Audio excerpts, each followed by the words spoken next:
Volume unit, you're going to want to refer to the EQAO formula sheet that you used for area. So we're going to start by looking at the volume of prisms and pyramids. So let's look at the definition of volume first. So the volume of a three-dimensional figure represents the amount of space the figure occupies. It can also be thought of as how much the container can hold, which is referred to as capacity. A volume is always measured in cubic units. An example of this might be centimeters cubed. Now, the surface on a three-dimensional figure is referred to as a face. So those are the sides of that three-dimensional figure.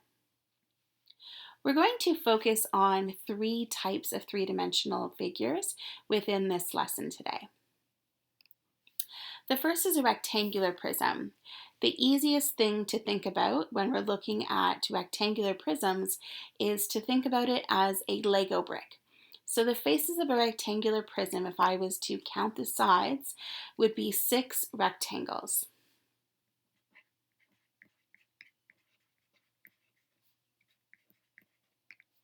So I have one side on the left-hand side, I have a side on the right-hand side, I have a side on the top, on the bottom, on the front, and on the back. So I have 6 rectangles within this shape here. So how do I figure out the volume of a rectangular prism? Well, I need to think about what the base is. So if I was to look at the base of this shape, it's a rectangle. How do I figure out the area of a rectangle? I do length times width. So I'm going to start by finding the area of my base, with is length times width, and then I'm going to multiply it by the height of my prism, in this case my h. So the area of the base, length times width, times the height of the prism gives us the volume of the rectangular prism. So the volume is length times width times height. And you may remember doing volume of rectangular prisms when you were in elementary school, so hopefully you don't find this formula too difficult. So the next shape we're going to look at is a triangular prism. So a triangular prism is made up of 3 rectangles. These are the ones along the side. So I have one on the left-hand side, one at the front, and one on the right-hand side. So I have 3 rectangles. And I also have 2 triangles. So one at the top and one at the bottom. And the triangles are what we refer to as our base of this shape. So if we were to find the volume of this shape here, we're going to follow a similar method to how we found the volume of a rectangular prism. So we're going to find the area of our triangle first. So if you remember, the area of a triangle is the base times the height of that triangle. In our case, the height of our triangle is labeled with an L. So it's base times L, and then we divide by 2 because that's the area of a triangle. And now we need to multiply the area of our base by the height of our prism, which in this case is h. And so we can simplify this version of the formula to base times length times height divided by 2. And this second version of the formula, I'll circle it right here, is probably the most efficient version of the formula if you're trying to do some calculations. And the next shape that we're going to look at is square base pyramids. You can have lots of different types of pyramids with different bases, but we're just going to focus on square base pyramids within this unit. So the faces of a pyramid include 4, not 3. They include 4 triangles. So those are the sides. So the faces of a pyramid include 4 triangles and a square. So the base is a square. So remember, I have my 1, 2, 3, 4 triangles, and I have my 1 square base. Now, before we get into the volume of this, so the formula for the volume, we're going to look at a quick investigation. So let's compare the volume of each of these solid objects. So I have my rectangular prism, I have a triangular prism, and I have a pyramid. So we're going to assume that each of these objects have the same length, the width, and the height. Well, we already know that the volume of a rectangular prism is length times width times height. And if we look at this triangular prism, it looks like I have just cut this rectangular prism in half along the diagonal, as if I was cutting a sandwich. So the volume of the triangular prism is half, or will be half, of the volume of the rectangular prism. And we saw that up on that first page when we were taking our dimensions, our length times our width or times our height, or the base times the length times the height, and dividing those by 2. Now, if we were in class, we could actually do a physical investigation of the volume of the pyramid versus the volume of a rectangular prism. And we have these shapes at school that are hollow, and we can fill them up with some sort of object, whether that's water or rice or whatever it happens to be. And if we take our pyramid and the pyramid has the same base and the same height as our prism, and we fill up our pyramid with some sort of liquid or object, so let's say we fill it up with water, we would take 3 pyramids to fill up 1 rectangular prism. So the volume of a pyramid is 1/3 of the volume of the prism. So the volume of a pyramid will be 1/3 of the volume of the rectangular prism. So if my rectangular prism is length times width times height, the area of the volume of my prism or my pyramid would be divided by 3. So you can see the relationship between each of these 3 solids. My rectangular prism, half of that for my triangular prism, and 1/3 of that for my pyramid.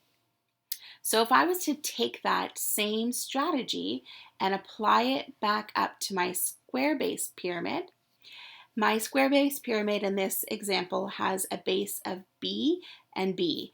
And we remember that base times base, or B times B, is the same as B squared. So the area of my bottom, or the area of my base, is base times base, or B squared. I'm going to times it by my height, which is H, and then I'm dividing this by 3. And that's how you find the formula for the volume of a square base pyramid. So heading back down to this example, so in this example, we wrote it up here at the top, but the volume of a pyramid is length times width times height divided by 3.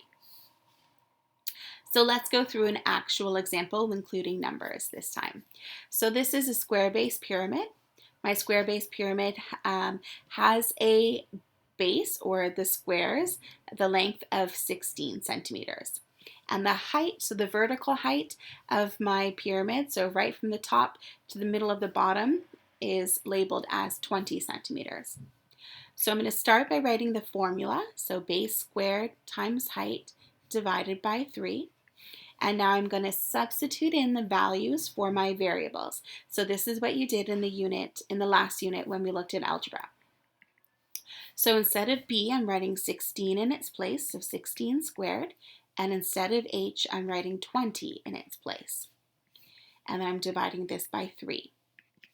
Order of operations, or BEDMAS, tells us we need to find out the exponent first. So 16 squared, or 16 times 16, is 256. I'm going to multiply that by 20 and divide by 3. So the next step in my solution would be to simplify my numerator or do the multiplication. So 256 times 20 gives us 5,120. And then I'm going to divide that by 3. So that last step, simplifying my fraction, so 5,120 divided by 3, and I'm going to round this to the nearest tenth, is 1,706 and 7/10, so 0.7.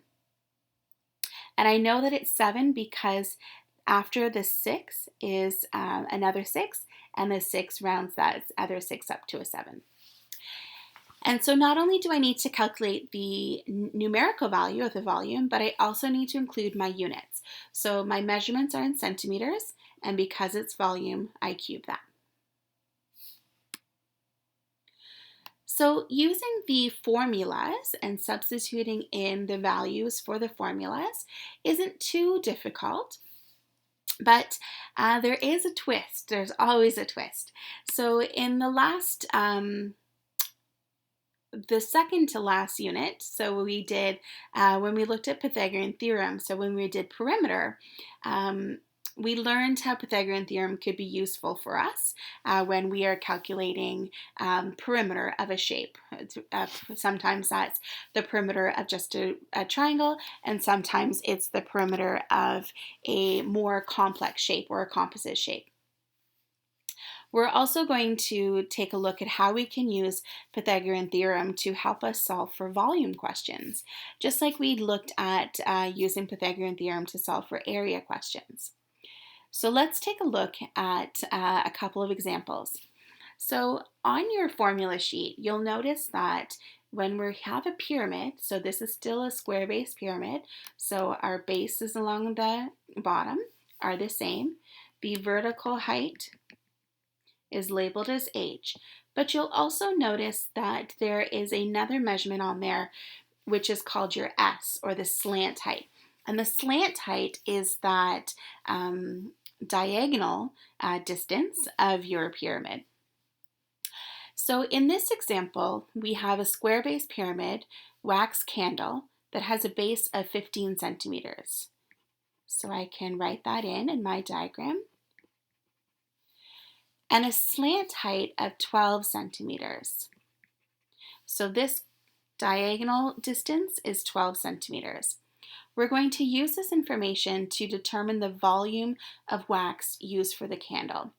Now, in order to find the volume of a square-based pyramid, I need to know that vertical height. So in this case, I'm going to take a slice of this pyramid and then halve that. So if I was to take a sliver of this, I can see that if I was to draw another line here, I would have a right angle triangle. And my right angle triangle, if I can just recreate it for you here, has a slant height of 12 centimeters. And because I'm only going half of the distance along the bottom, it's going to be half of the base. So half of 15 is 7.5 centimeters. So I've just taken this measurement for the base and divided that by 2. And now I can solve for the height. So when we looked at Pythagorean theorem, we learned the formula a squared plus b squared equals c squared, where c is always the side across from the right angle, so that's your hypotenuse. And we labeled our bottom of the triangle as b, and we labeled the side as a. So we're going to use now this Pythagorean theorem to solve for a measurement of h. So instead of a squared, I'm putting h squared. Instead of b, I'm going to put in 7.5 squared. And instead of c, I'm going to put in 12 squared. I'm going to use order of operations to figure out my exponents first. So 7.5 squared, or 7.5 times 7.5, gives us 56.25. and that is equal to 12 squared, or 12 times 12, which is 144. So similar to what we did in that last unit, I want to isolate h. So I want to get h all by itself. And in order to do that, I need to eliminate what's on the same side as the h. So right now I'm adding 56.25 to h squared. So now I want to subtract this from both sides. So I'm going to subtract 56.25 from this side of my equal sign, and I have to also subtract it from the right-hand side of the equal sign. So it's gone from the left-hand side, so I have h squared, and I'm going to do that calculation. So 144 take away 56.25 gives us 87.75. So now I want to get h by itself. Right now it's h is squared. The opposite of squaring a number is square rooting a number. So I have to find the square root of 87.75. And that gives me a measurement of approximately 9.4 when I round it to the nearest tenth. And my units are centimeters. So now that I have the height of my pyramid, I can find the volume. So the volume of my square base pyramid is base squared times height divided by 3. I'm using the base of my pyramid, not the b from my Pythagorean theorem. So the base of my pyramid is 15 squared, and the height, which I calculated over here, is 9.4, and I'm going to then divide that by 3. So I have to do my exponents first. So 15 squared is 256 or 225 times my 9.4 divided by 3. Simplifying my numerator, so multiplying 225 by 9.4 gives me 2,115 divided by 3. And then finally it gives us a volume of 705, and my units are centimeters cubed. And you'll notice that is exactly what the answer is up here on the side. So just to recap, the first thing you want to do is label your diagram based on your information given to you in the question. The second thing you want to do is identify the triangle, the right angle triangle that you're going to use for Pythagorean theorem. Then you're going to substitute in the values into the right spot using your triangle and labeled correctly to solve for h. Once you've found the height of the pyramid, we can substitute that into the volume of the square base pyramid to give you your final answer. And because this is a word problem, I'm going to write a therefore statement. So therefore, the volume of wax needed is 705 centimeters cubed. So that's one way to use Pythagorean theorem when we're looking at a square base pyramid. You may also need to use Pythagorean theorem when you're looking at the volume of a triangular prism. So when we look at the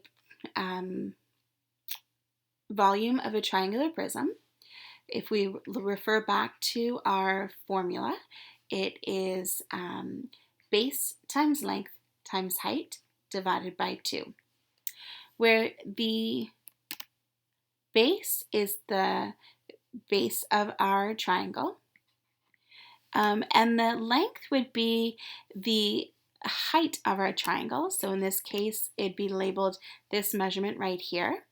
And the height is the height of our prism, which is 15 centimeters. Now we notice that in this case we have 10 centimeters, which is labeled as the hypotenuse of our right angle triangle for the base. And we actually don't need that measurement when we're calculating the volume. So we need to calculate the length of this in this case. So same sort of thing, we're going to take our triangle. We're going to isolate that. So I'm going to just redraw just the triangle portion of this three-dimensional object, labeling what I have. So my 8 centimeters, and then I have my 10 centimeters as my hypotenuse. So I'm going to use Pythagorean theorem, a squared plus b squared equals c squared. In this triangle right here, my c squared is my 10. The c is always your hypotenuse, so it's always across from your right angle. My b is my 8, and my a is my l. So I'm going to substitute in the values from this triangle into Pythagorean theorem. So a is l squared, b is 8 squared, and c is 10 squared. I have to solve my exponents first. So L squared plus 64, 8 times 8, equals 100, 10 times 10. Now I want to eliminate or isolate L, so I want to get 64 away from the left-hand side of my equal sign. So right now I'm adding it to my L squared, so I want to subtract it. And then because I'm subtracting it from the left-hand side, I also have to subtract it from the right-hand side of my equal sign. So it gets eliminated from the left-hand side, so I'm left with L squared. And the right-hand side is 100, take away 64, which is 36. And last step in my Pythagorean theorem is to just find L. So the opposite of squaring a number is the square root of that number. So I'm taking the square root of 36, which is 6, and my units are centimeters. So now that I have the length of my triangular prism, then I can solve for the volume. So substituting in from the dimensions from my triangular prism, my base is 8, my length is 6, and my height is 15. And I'm dividing that by 2. So I'm going to simplify my numerator. So 8 times 6 times 15 gives us 720. Divide that by 2. Gives us 360. And my units are centimeters cubed. And because this isn't a word problem, I don't need a therefore statement.